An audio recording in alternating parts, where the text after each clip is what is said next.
Hello students, आज के video में हम देखने वाले हैं कि जो प्रैक्टिकल सब्जेक्ट्स है, न्यूमेरिकल सब्जेक्ट्स है, उसका स्टडी कैसे करना है। मतलब accounts, costing, financial management, tax के जो कंप्यूटेशन बेस्ड क्वेश्चंस है, तो उसका स्टडी एग्जैक्टली कैसे करना है।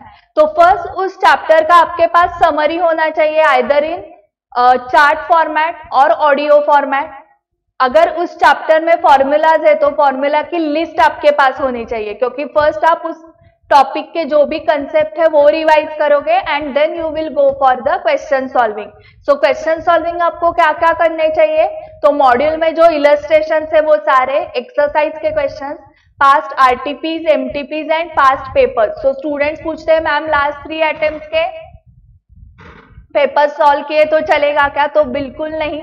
मई 18 से ये सिलेबस है, तो आपको मई 18 से सारे सॉल्व करने हैं। देखो आपने लास्ट 3 एग्जाम्स के किए एंड मई 18 पेपर से आ गया क्वेश्चन या मई 18 आरटीपी से क्वेश्चन आया, तो आपके लिए वो अनसीन क्वेश्चन होगा। बट जिसने वो सॉल्व किया है उसने देखा हुआ क्वेश्चन है उसके लिए, सो उसके लिए वो सीन क्वेश्चन है। सो इसलिए हमें सारे क्वेश्चन सॉल्व करके जाना है, कुछ भी रिस्क नहीं लेनी है।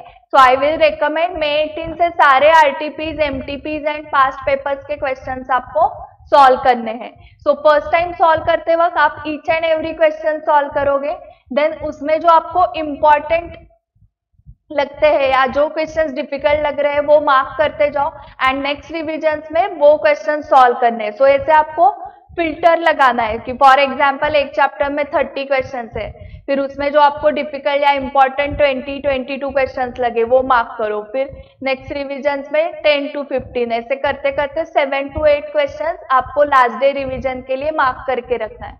हर क्वेश्चन होने के बाद खुद को पूछो, अगर ये क्वेश्चन एग्जाम में आया तो आप सॉल्व कर सकते हो क्या। अगर आंसर ये आया तो वो नेक्स्ट रिवाइज करने की जरूरत नहीं है, बट आंसर अगर आया कि नहीं और रिविजन्स की जरूरत है, इसको लास्ट डे हमने सॉल्व किया तो ही मेन एग्जाम में आएगा, तो उसको नेक्स्ट रिविजन के लिए मार्क करो।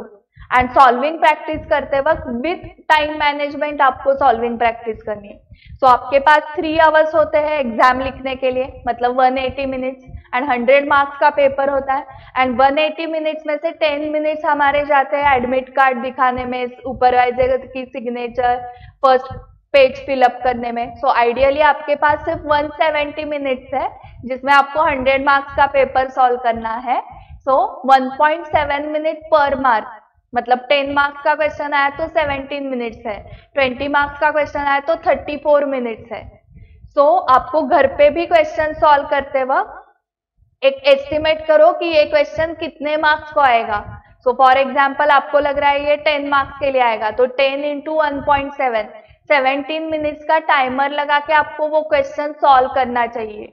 बहुत सारे स्टूडेंट्स टाइमर लगा के सॉल्विंग प्रैक्टिस नहीं करते हैं, फिर उनको टाइम का प्रेशर आता है एग्जाम में। फिर ऐसे होता है कि मैम ये क्वेश्चन घर पे किया था तब आ गया आंसर, फिर मेन एग्जाम में नहीं सॉल्व करने को आया, सेम ही क्वेश्चन था, तो घर पे टाइम का प्रेशर ही नहीं था, बट यहाँ पर एग्जाम में आने के बाद वो प्रेशर आ जाता है। सो घर पे भी अगर आपने डेली टाइमर लगा के सॉल्विंग प्रैक्टिस की तो वो आपका रूटीन हो जाएगा, एंड जो भी चीज हम रूटीन में डेली करते हैं उसका टेंशन नहीं आता है।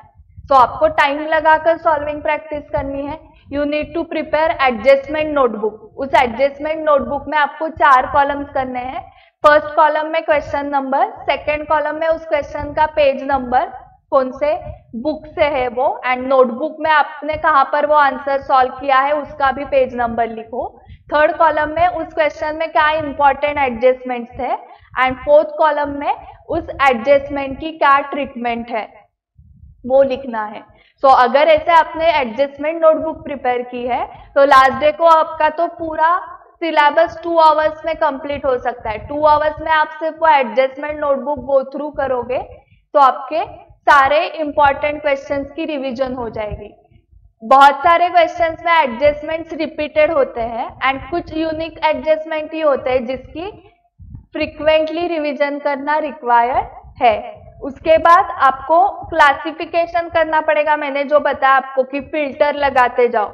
सो ए मतलब बहुत इंपॉर्टेंट, बी मतलब मीडियम, सी मतलब फिर से वो रिवाइज नहीं करने, तो ये क्लासिफिकेशन बहुत इंपॉर्टेंट है। जस्ट इमेजिन करो किसी स्टूडेंट ने ये मार्किंग ही नहीं किया है, तो नेक्स्ट रिवीजन करते वक्त उसके पास बहुत बड़ा क्वेश्चन होगा कि अभी ये 30 क्वेश्चन फिर से सारे सॉल्व करने हैं या इसमें से कौन से सॉल्व करने हैं। सो वो एग्जैक्ट मार्किंग आपके पास होना चाहिए कि इसमें से कौन से सॉल्व करने हैं एंड कौन से नहीं। तो वो जिसने मार्किंग किया है उसके लिए ही नेक्स्ट रिविजन में नंबर ऑफ क्वेश्चंस कम हो जाएंगे, और जिसका मार्किंग नहीं उसको फिर से सारे क्वेश्चंस फिर करने पड़ेंगे। नेक्स्ट, स्टडी ब्रेक में आपको करना चाहिए पास्ट पेपर्स का analysis. Tea break, lunch break, dinner break, इसमें आपको जो BOS नॉलेज पोर्टल पे क्वेश्चन पेपर्स अपलोडेड है मई 18 से अभी तक के, वो पेपर्स गो थ्रू करने चाहिए। ओके, उससे आपको क्या एक एनालिसिस मिलेगा कि कौन सा चैप्टर कौन से क्वेश्चन के ऊपर आता है। वो पेपर का फॉन्ट देखने की, वो पेपर देखने की आपको आदत हो जाएगी। सो ये स्टूडेंट्स नहीं करते, पास्ट पेपर्स गो थ्रू ही नहीं करते। सो आपको सारे पेपर्स का ब्रेक में एनालिसिस करना चाहिए, जिससे आपको चैप्टर वाइज वेटेज भी समझेगा एंड वो क्वेश्चन पेपर देखने की आदत भी हो जाएगी। एंड टोटल ऐसे हमें 5 टाइम्स सॉल्विंग प्रैक्टिस करनी पड़ती है एंड आप टारगेट रखोगे 70, 80, 90 मार्क्स का। इतने मार्क्स आते हैं, आपने ऑल इंडिया रैंकर्स के मार्कशीट्स देखे हुए हैं, आपको पता है 70, 80, 90 मार्क्स आते हैं, बट कब आपने टारगेट रखा तो एंड ये सब टेक्निक्स फॉलो किए तो। And you need to focus on your 5 speeds. So 5 speeds देखो कौन कौन से। अगर पेपर कंप्लीट नहीं होता है तो स्टूडेंट्स को लगता है मेरा राइटिंग स्पीड स्लो है, but actually there are 5 speeds जो आपको फोकस करने चाहिए। First is your reading speed, पहले आप पेपर रीड करोगे। Then second, interpretation speed, question read करने के बाद इंटरप्रिट करोगे। Then third is recalling speed, answer recall करोगे। देन फोर्थ, कैलकुलेटर का speed, calculation. And fifth, writing speed. तो इसमें से पांचों स्पीड आपके फास्ट है क्या, वो कैसे समझेगा, उसके लिए आपको बहुत सॉल्विंग प्रैक्टिस करनी पड़ेगी। सो सिर्फ राइटिंग स्पीड एक ही नहीं है जिसके वजह से पेपर कंप्लीट नहीं होता है, आपको ये पांचों स्पीड्स के ऊपर एनालिसिस करना पड़ेगा कि कौन सा स्पीड मेरा स्लो है एंड वो इम्प्रूव करना है। स्टूडेंट्स को लगता है कि मैम 10 मार्क्स का ही छूट गया, 90 मार्क्स का तो लिखा है पेपर, बट अगर ऐसे 10-15 मार्क्स एवरी सब्जेक्ट का हुआ तो ऑन एन टोटल चारों सब्जेक्ट का अगर हमने देखा है 15 मार्क्स का आपने एक सब्जेक्ट का नहीं लिखा है तो आपने 60 मार्क्स की एग्जाम ही नहीं लिखी। अगर आप सिंगल ग्रुप दे रहे हो एंड बोथ ग्रुप दे रहे हो तो 120 मार्क्स की एग्जाम तो आपने ही नहीं लिखे। मतलब 60 मार्क्स अगर सिंगल ग्रुप वालों के लिए, मतलब आपकी जो भी एग्रीगेट टोटल आ रही है वो आउट ऑफ 400 है ही नहीं, it is out of 340। Correct. So ये एक सब्जेक्ट के लिए बहुत छोटा लगता है, 10 ही मार्क्स का नहीं लिखा, बट वो एग्रीगेट किया तो बहुत बड़ा नंबर आ जाता है।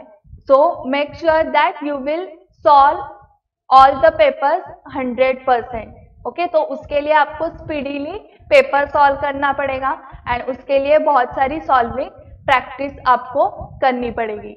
So follow all these instructions for numerical subject and आप इजीली 60, 70, 80, 90 स्कोर कर सकते हो। Thank you very much for watching video till the end. Share this video with all your friends who are going to appear for exams in November. Thank you.